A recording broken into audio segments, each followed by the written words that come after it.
Hey guys, Aiden Lee here. I'm here with a video on something very important, a tool of art. But we're just going to be focusing on one today. And today's tool that we're going to be focusing on is the palette knife.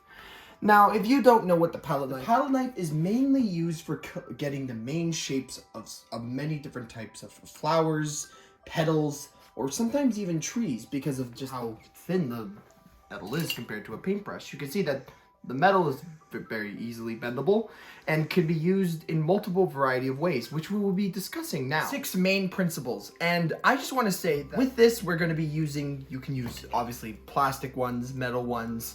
They all come with a variety of shapes and sizes.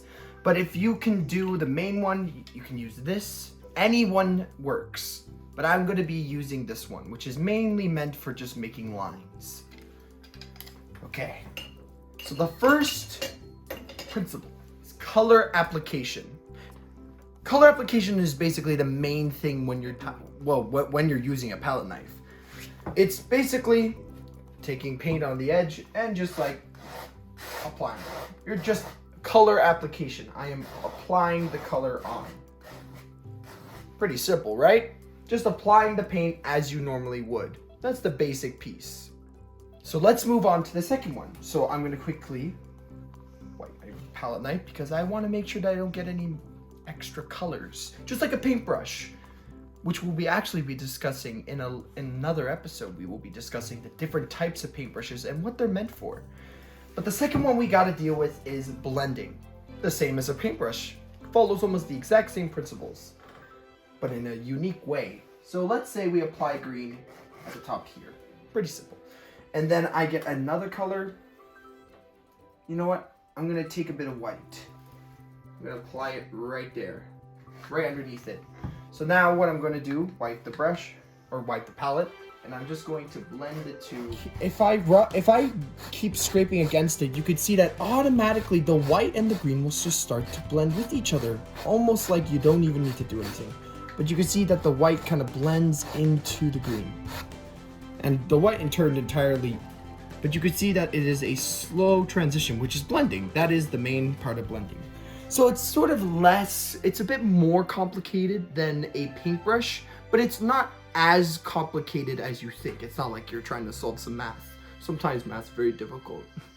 The third one that we want to do is squishing. It's similar to blending, but here is another weird thing. So like, let's say I take red. I'm taking red and I'm doing color application and applying it in a specific area. There. Now, here comes the squishing part. I take a little bit of a color. I'm going to take yellow. And I start squishing it in. And moving it around. And you could see it blended with the red, right? Now it's making an orangey color. Take a bit more. And you keep squishing. Keep squishing, keep squishing, keep squishing. And you could see that it keeps turning into orange. So look, there was the original red. And when we did squishing, we got this beautiful sunset orange. So it's similar to blending, but it's more of a squish technique. Pretty good, pretty good. Next one, the palette's other main feature, texture. Now, if you've ever wanted to get some texture on your piece, you know, I really want a design that makes it look like, you know, spots. Like, I don't want it to look like this. I don't want it to be too perfect, like a perfect. Let's get, you know what, let's just do yellow. So I'm going to get the bare minimum color. So look, I got some yellow. And then when I go here, I'm going to barely hold the palette and I'm just going to take it down. You can see that. See, compared to this thick line, if you press it gently and barely even hold it, you get this like spacing in between the color. So it kind of gives it like an extra layer. So like, let's say you're working, you know, let's say we did do our main piece. Like, look, so if let's see our red, I can come back onto it and add that texture that it needs. Add it everywhere. That's how you would use texture in a painting. Where we focus, here's where my palette knife exceeds it. lines. This is another thing that palette knives are mainly used for.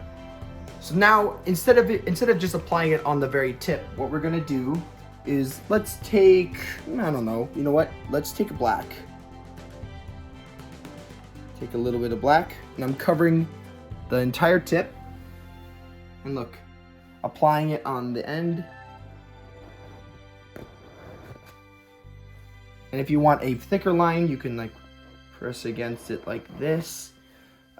And you get these beautiful straight lines. So if you're like trying to add like trees, for example, this is where you would use it. So like, you know, coming up. Look at that. That is line. And now to our last bit, which is our final one. And this one's a bit of a longer name. It is non-homogeneous strokes. So what does that mean? Well, if you guys remember when we did blending, it's sort of similar to it like that, but instead of blending it on the canvas, as you would, let's say I take, you know what, I'm gonna take white and black. So a bit of white, and then I will also take a bit of black on mine. And then, so look guys, so I'm gonna combine blending and texture together. So if I do it like this, you could see that the colors stay away from each other. They don't blend, and they create this beautiful kind of like combination of blending and texture. So it gives it that unique thing. So like if let's say I want a somewhat orange in some areas and somewhat yellow in some areas, you know, red, yellow, move back here. And I'm just going to gently take it in. Gently pull it down. And you can see, look, compared to it, you can see that there's red and yellow combined together. And that is non-homogeneous strokes. So we went over many things. We went over color application, blending. We also went over squishing, textures, lines, and obviously non-homogeneous strokes. I know, that's a really hard word to say, especially for me.